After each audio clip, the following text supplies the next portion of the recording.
लखनऊ में CSIR startup conclave 2025 का आयोजन, सीएम योगी ने की शिरकत। प्रदेश में स्टार्टअप को मिलेगा नया मंच।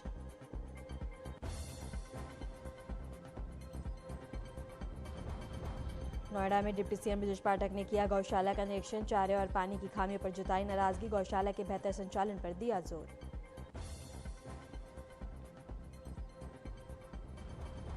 डीजीपी राजीव कृष्ण ने जारी किया एसओपी। अब दस्ताने मास्क पहनकर गंभीर अपराधों की जांच करेगी पुलिस। लापरवाही बरतने पर होगी कार्रवाई। वाराणसी के सर्किट हाउस में हुई दिशा की कैबिनेट की बैठक। केंद्रीय पेट्रोलियम मंत्री हरदीप सिंह पुरी ने की अध्यक्षता। कई मुद्दों पर हुई चर्चा।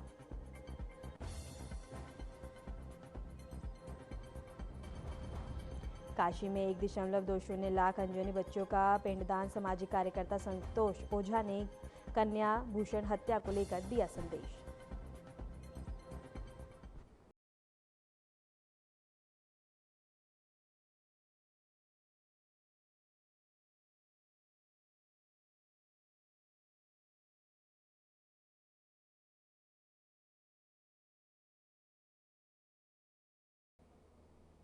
नमस्कार, आपका बहुत बहुत स्वागत है। मैं हूं आपके साथ वर्षा शर्मा और रुक करेंगे उत्तर प्रदेश की खबरों की ओर। लखनऊ में बता दें कि स्टार्टअप का संगम देखने को मिला। CSIR स्टार्टअप कॉन्क्लेव 2025 का आयोजन हुआ। कॉन्क्लेव में सीएम योगी आदित्यनाथ मौजूद और प्रदेश में स्टार्टअप को मिलेगा नया मंच। इसके साथ ही बता दें कि नवाचार बढ़ाने का बेहतर अवसर प्रदान किया जा रहा है। और CSIR और NBRI में स्टार्टअप कॉन्क्लेव, इस वक्त की बड़ी खबर हम आपको बता रहे हैं, जहां लखनऊ में CSIR स्टार्टअप कॉन्क्लेव 2025 का आयोजन और सीएम योगी आदित्यनाथ ने इस कार्यक्रम में शिरकत की है। प्रदेश में स्टार्टअप को नया मंच मिलेगा, जिससे नवाचार बढ़ने का बेहतरीन अवसर प्रदान किया जा रहा है। इस वक्त की बड़ी खबर हम आपको बता दें, लखनऊ में CSIR स्टार्टअप कॉन्क्लेव 2025 का आयोजन हुआ है, जहां सीएम योगी आदित्यनाथ ने शिरकत की है। प्रदेश में स्टार्टअप को मिलेगा नया मंच। और इसके साथ ही इस वक्त की बड़ी खबर लखनऊ से हम आपको बता दें, जहां CSIR स्टार्टअप कॉन्क्लेव का आयोजन हुआ, जहां सीएम योगी आदित्यनाथ ने शिरकत की है। प्रदेश में स्टार्टअप को मिलेगा नया मंच।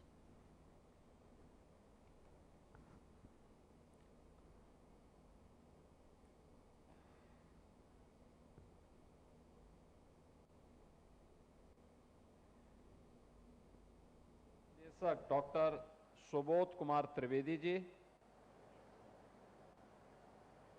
IITR के डायरेक्टर डॉक्टर भास्कर नारायण जी, आज के इस 2 दिवसीय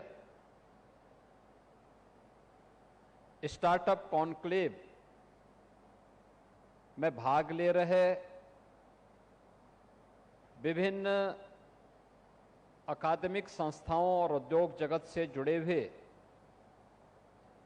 सभी उनके CMD, CEOs, VC,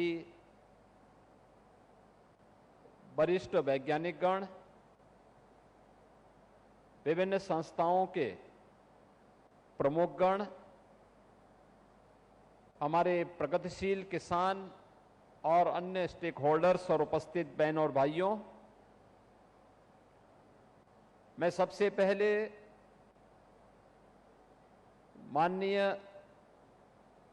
विज्ञान और प्रौद्योगिकी मंत्री डॉक्टर जितेंद्र सिंह जी को हृदय से धन्यवाद देते हुए आदरणीय प्रधानमंत्री जी का आभार व्यक्त करता हूं, जिन्होंने CSIR के इस स्टार्टअप कॉन्क्लेव को उत्तर प्रदेश की राजधानी में आयोजित किया है और यहां पर सफलतापूर्वक इस कॉन्क्लेव के माध्यम से हमारे वैज्ञानिकों को, हमारे संस्थानों को और हमारे प्रगतिशील किसानों को अपने इनोवेशन को, अपने रिसर्च को शोकेस करने का एक अवसर प्रदान किया है। अभी आपने देखा है कि कितनी बड़े पैमाने पर यहां पर MOU हुए हैं, प्रोडक्ट लॉन्च किए गए हैं और आगामी भविष्य की उन कार्य योजनाओं के लिए नए सिरे से हमें कैसे कार्य करना है, इस दृष्टि से यहां पर अलग अलग संस्थानों के जो हमारे 4 केंद्रीय लेबोरेटरीज इस लखनऊ में स्थित हैं, उनके डायरेक्टर्स ने अपना अपना प्रतिवेदन यहां पर प्रस्तुत किया है। आज का समय टेक्नोलॉजी का समय है। विज्ञान और प्रौद्योगिकी के क्षेत्र में जो भी समाज जितना प्रगतिशील होगा, दुनिया उसके पीछे जाएगी। जो देश उसमें जितना अधिक इनोवेशन और रिसर्च एंड डेवलपमेंट को बढ़ावा देगा, वही दुनिया को लीड करेगा, दुनिया को वही नेतृत्व प्रदान करेगा। और ये हमारा सौभाग्य है,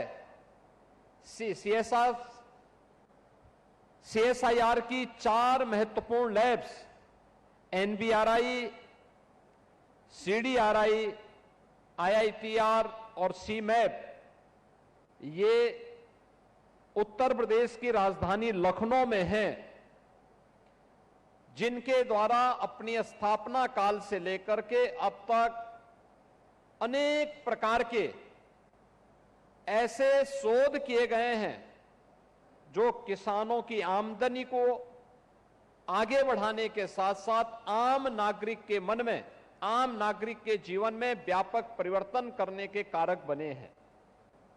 स्टार्टअप कॉन्क्लेव हमारे लिए इस दृष्टि से अत्यंत महत्वपूर्ण है, क्योंकि जब हम स्टार्टअप की बात करते हैं तो पिछले 11 वर्ष में भारत के अंदर एक नए स्टार्टअप इकोसिस्टम को हम लोगों ने पनपते हुए देखा है।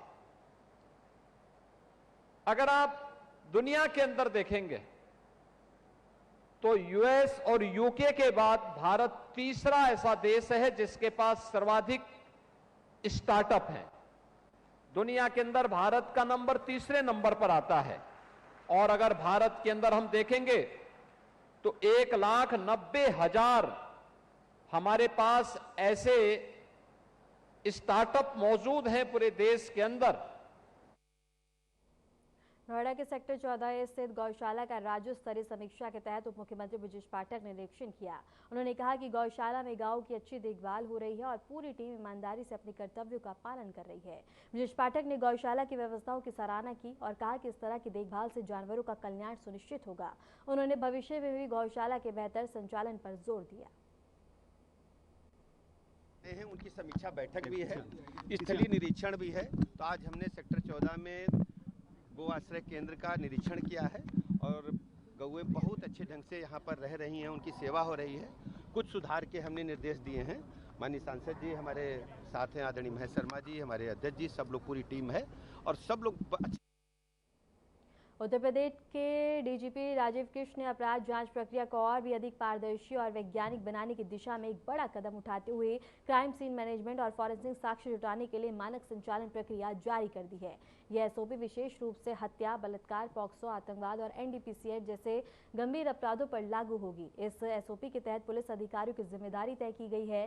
डीजीपी ने साफ निर्देश दिए हैं कि इसका सख्ती से पालन किया जाए और लापरवाही बरतने वालों पर कड़ी कार्रवाई होगी।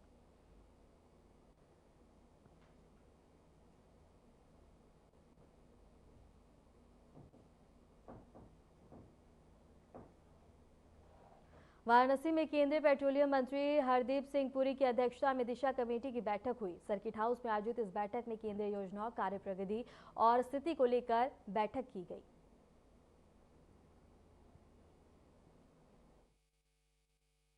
उतना उत्साह से आए हैं, इसलिए मैं 2-4 शब्द आपके सामने रख दूं, उसके बारे 1-2 सवाल भी मैं ले लूंगा। आज हमारे यहाँ वाराणसी की दिशा कमेटी की मीटिंग हुई। बहुत अच्छी चर्चा हुई। जो इसके लिए एजेंडा पेपर्स बनाए गए थे, कलेक्टर साहब ने जो सरकारी स्कीम्स हैं, परियोजनाएं हैं, उनका रिव्यू किया गया और उनकी रेट ऑफ इम्प्लीमेंटेशन पे चर्चा हुई। और क्योंकि ये दिशा कमेटी की मीटिंग आज काफ़ी समय से बाद हो रही है, पिछली मीटिंग दिसंबर 2022 में हुई है, उसके कई कारण हैं, उसको छोड़िए। मुझे बहुत खुशी है कि हमारे जो कॉलीग्स हैं, जो अभी मैं सुन रहा था जो आपने मुद्दा उठाया है, मैंने एक प्रतिवेदन माननीय हरदीप पुरी जी जो पेट्रोलियम मंत्री हैं उनको मैंने दिया कि एथेनॉल और के नाम पर जो गुजरात से निर्मित सॉल्वेंट जो पहले बैन हो गया था, अब वो बैन आकर के पेट्रोल पंप को दिया जा रहा है। वो मुगल सराय के जो उनका रिफिलिंग प्लांट है वहां। खबर झांसी से है, जहां एंटी करप्शन टीम ने मंडी परिषद के उप निदेशक को रिश्वत लेते हुए रंगे हाथे दबोच लिया। बता दें कि सेवानिवृत्त कर्मचारी के वेतन संशोधन के नाम पर आरोपी अधिकारी 65,000 की रिश्वत मांग रहा था, लेकिन शिकायतकर्ता ने एंटी करप्शन टीम को इसकी जानकारी दी और ट्रैप के दौरान आरोपी को 30,000 लेते हुए पकड़ लिया गया।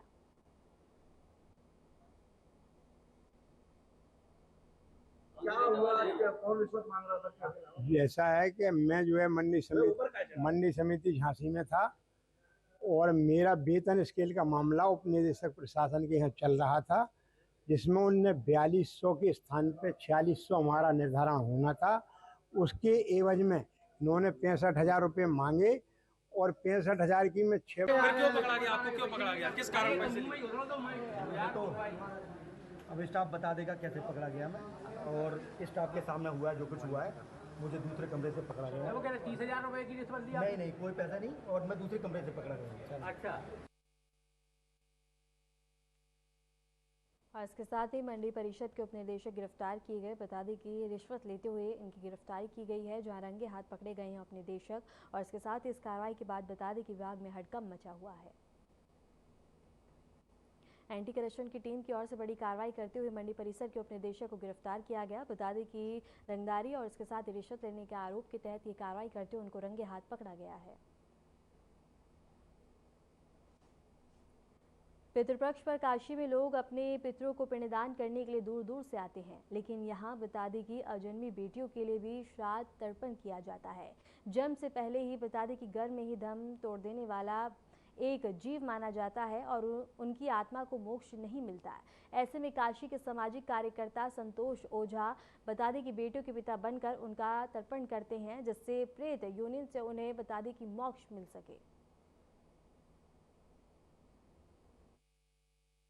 देखिए, ये अंतिम प्रणाम के तहत एक कार्यक्रम है। हम लोग बेटियों का, खास करके अजन्मी बेटियों के श्राद्ध का ये कार्यक्रम करते हैं। कामना ये होती है कि वो बेटियां जिन्हें जीवन नहीं मिल पाया, वो बेटियां जो दुनिया में आके जी नहीं सकी, उन्हें कम से कम मोक्ष की हम लोग कामना करते हैं। और इस अनुष्ठान के तहत इस बार हम लोग 13,000 बेटियों का मोक्ष की कामना कर रहे हैं। और मोक्ष की कामना करना एक बड़ी बात नहीं है, लेकिन दूसरी सबसे जो बड़ी बात है वो ये। फिलहाल रुकते हैं एक छोटे से ब्रेक के लिए, बने रहे हमारे साथ।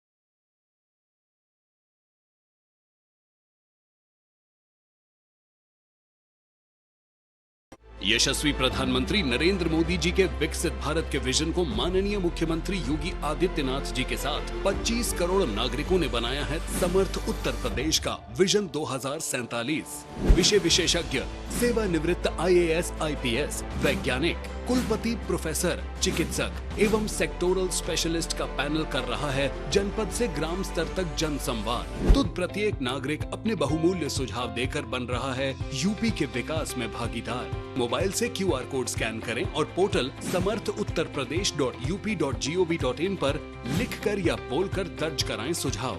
ये पोर्टल पूरी तरह निशुल्क है और 5 अक्टूबर 2025 तक खुला है। आपके सुझावों से तैयार होगा विकसित यूपी का रोड मैप और मूल्यवान सुझाव देने वाले होंगे सम्मानित। विकसित यूपी के निर्माण में बनिए सहभागी। हम मिलकर बनाएंगे आत्मनिर्भर उत्तर प्रदेश, 2047 का समर्थ उत्तर प्रदेश।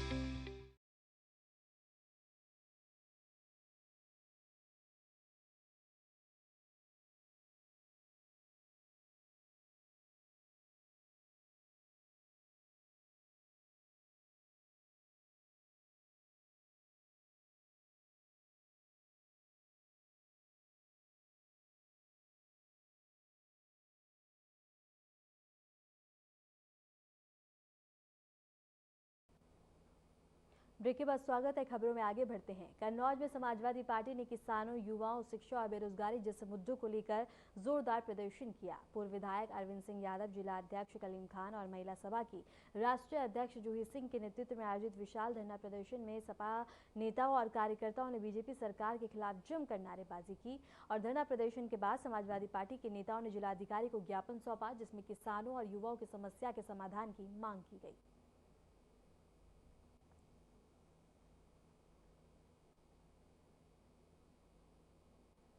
देखिए, हमारे जो उत्तर प्रदेश और भारत देश में किसानों की जो बदहाली है, उसको देखते हुए मेरे मन में आया कि मैं भी कहीं ना कहीं किसान की बेटी हूँ। मेरे जो बाबा थे उन्होंने भी खेती किसानी की और हमारे जितने भी अन्नदाता हैं, जय जवान और जय किसान का नारा ऐसा ही नहीं दिया गया। इन दोनों लोगों का बहुत ही बड़ा एक रोल है हमारे देश और हमारे जो जीवन यापन होते हैं उसको चलाने के लिए। और किसानों की ये बदहाली, अन्नदाता दिन रात पसीना बहाता है और उन्हीं का भोजन करके मेरी रगों में जो खून दौड़ रहा है, इसलिए शशिमा सिंह ने आज अपने रक्त से पत्र लिखा हुआ है। राष्ट्रपति, महामहिम राष्ट्रपति जी से संबोधित मैंने ज्ञापन आज जिलाधिकारी महोदय को हमारी राष्ट्रीय अध्यक्षा श्रीमती जूही सिंह जी के द्वारा सौंपा गया है। और जरूरत पड़ी दशहरा में रामलीला मेले को लेकर जारी विवाद और भी अब गंभीर होता हुआ नजर आ रहा है। नगर पालिका और जिला प्रशासन पर लगातार तीसरे साल मेले को बता दें कि विवाद बनाने और मोटी रकम वसूलने के आरोप लग रहे थे। इसी मुद्दे पर बता दें कि 30 से अधिक सभासदों और कई सामाजिक संगठनों ने जिलाधिकारी कार्यालय पहुंचकर ज्ञापन सौंपा और कड़ा विरोध दर्ज कराया है।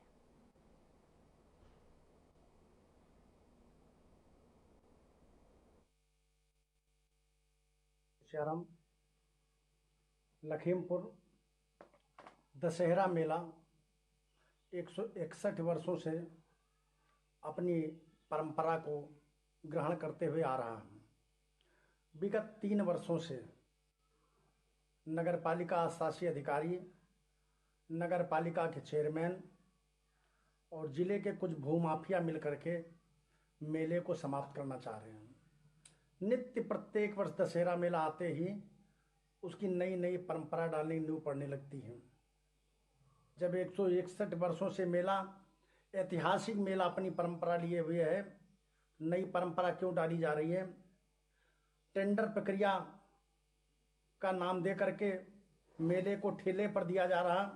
ठेके पर मेला किसी कीमत पर स्वीकार नहीं। लखीमपुर को 161 वर्षों में कभी मेला ठेके पर नहीं दिया गया, लेकिन पता नहीं कौन से लोग एक सोच रख रहे हैं किससे। सीतापुर में पुलिस ने एक बड़ी कार्रवाई करते हुए अंतर जनपदीय 5 शादी चोरों को गिरफ्तार किया। आरोपियों के कब्जे से चोरी की 6 घटनाओं का खुलासा करते हुए लाखों रुपए के जेवरात और 27,000 नगद बरामद किए हैं।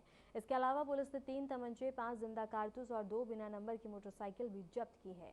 यह कार्रवाई सीओसीटी के नेतृत्व में रामकोट पुलिस और एसओजी टीम की संयुक्त छापेमारी के दौरान की गई है।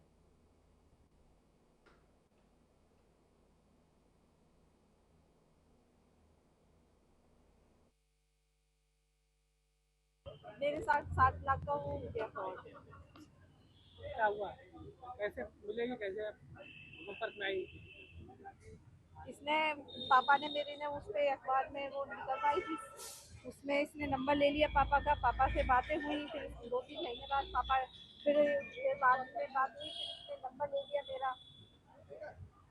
नंबर लेने के बाद उसने बताया अपने आप को कि मैं सीतापुर में जज हूँ, पहले आजमगढ़ में पोस्टेड था और वो बनारस का रहने वाला हूँ। और फिर मैंने गूगल पे भी डाला था कि ये सब तो अगर ये और वो होता है तो आता है और साइट ऑनलाइन आ जाएगा गूगल पे। मैंने इसका देखा, साइट चेक किया तो उस पर था वो। वो है, मैंने तो राइट है। लेकिन जब ये इससे कॉल करके इसने अपना बताया कि मुझे ये गाड़ी चाहिए, वो चाहिए, कि मैं इतने पैसे दिखा नहीं सकता हूँ, मेरे पास तो बहुत सारा पैसा होता है लेकिन मैं दिखा नहीं सकता हूँ उस पैसे के लिए, तो तुम ये करो कि लोन ले लो, फिर उसके बाद हम वो तुम्हारा वो सब कर देंगे, लोन भी तुम्हारा 2 साल में कंप्लीट हो जाएगा। देखिए, एक पीड़िता हैं, महिला नर्सिंग ऑफिसर हैं किंग जॉर्ज मेडिकल कॉलेज में।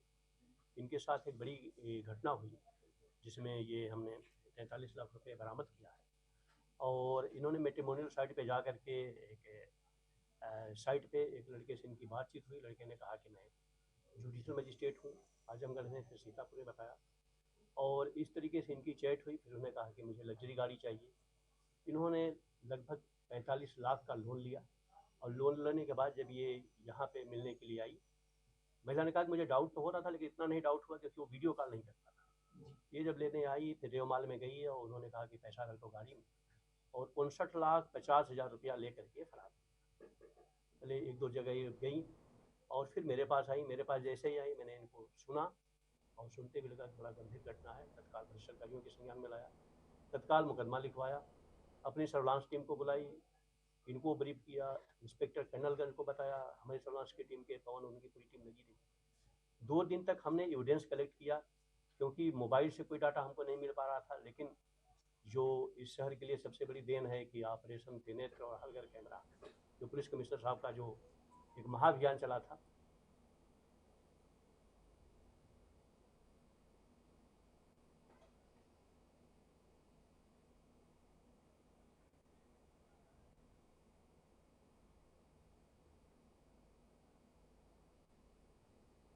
हरदोई के शाहबाद कोतवाली क्षेत्र के तिराहे पर चलती कार में अचानक से आग लग गई। कार के अगले हिस्से में लगी आग से अफरा तफरी मच गई। समय रहते बता दें कि कार सवार लोगों ने कूदकर अपनी जान बचा ली। सूचना पर दमकल पहुंची और आग पे काबू पाया गया है। और इसके साथ ही बता दें कि चलती हुई कार में आग लग गई और लोगों ने अपनी कूदकर जान बचाई। और ये आग लगने के बाद बता दें कि अफरा तफरी का माहौल पैदा हो गया और चलती कार में बता दें कि अचानक से आग लग गई।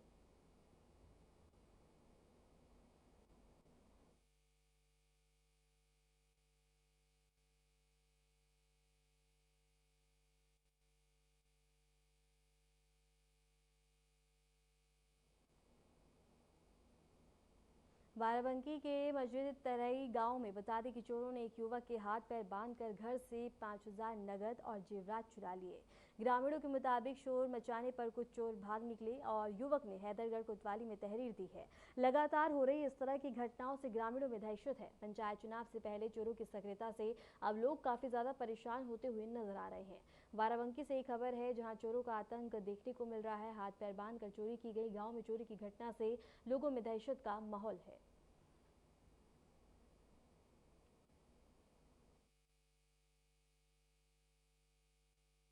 रात में वही 12:30 बजे हम मतलब 11:30 बजे हम सो गए थे। हमको नींद लग चुकी, नींद आ गई थी। उसके बाद वो आवाज़ आई खटपुट की तो हम कोई उठ के देखे तो हमने देखा कि मान लो कुत्ते उत्ते होंगे। तो हम कुत्ते भाग भी रहे थे तो हम एक बार धट किया। तो क्या हुआ? तो तुम्हारे साथ क्या हुआ? हमारे साथ ये हुआ था कि सर वो हमको जैसे हमने उसको देखा तो तुरंत वो हम कहा कौन है, तुरंत वो हमको कौन लोग आए थे? चोर लोग थे सर। वो हमको कितनी संख्या में थे? 4 लोग थे वो। तो क्या किया फिर आपके साथ? तो उसके बाद हमको जब हम इधर उधर मतलब करने लगे तो आवाज जैसे बुलाने आवाज दिया तो उसके बाद हमारा मुंह चाप दिए। उसके बाद हमारा हाथ पैर बांध दिए। उसी बेटे बांधे थे? वो अंगोछा था मेरे सिर के पास रखा था, वो अंगोछे से बांध दिए। हाँ अच्छा, तो मतलब ये जो थे बंधे थे काहे से बंधे थे? क्या नाम है इनका? नहीं तो चोर आए रहा तो आवाज सुनो रहा कि नहीं? हाँ, सुने ना सर। तो बंधा रहा का रस्सी से? वो काहे से अंगोछा से? हाँ।